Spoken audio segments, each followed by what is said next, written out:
Hello මාලිකා ගෙදරද? එහෙනම් බෙන්ඩරේ පොඩ්ඩක් දාන්න බලන්න. ඇති.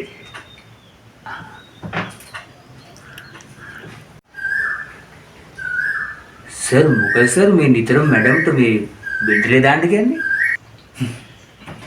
නෝනා ගෙදරද ඉන්නේ කියලා බලාගන්න තවත් ක්‍රමයක් එක. නෑ බං. අපේ ගමේ උන් කියනවා මම ඔෆිස් ආවට පස්සේ මැඩම් මේ කායකට මන්ද රූම් එකට එනවා දැක්කා. කිරාල් මැඩම් මෙහෙම නෑ. මං දවසට කීපාරක් බෙන්ඩරේ දාන්න කියනවා.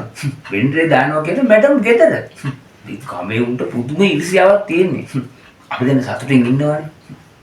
ඒකනේ සර් මේ ගමේ උන්ට හොඳින් ඉන්නවනම් ඇහි කටුවන ඉන්නවා වගේ.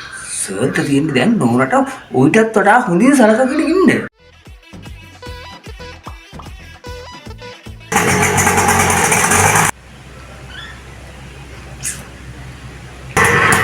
ආච්චියර මේකේතර නෝනා ඉන්නවද?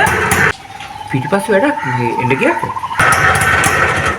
මහත්තයා ඊයේ පොඩි ඈර් එකක් ගියා මේ නෝනට බෙන්ඩරේ ගන්න අමතක වෙලා.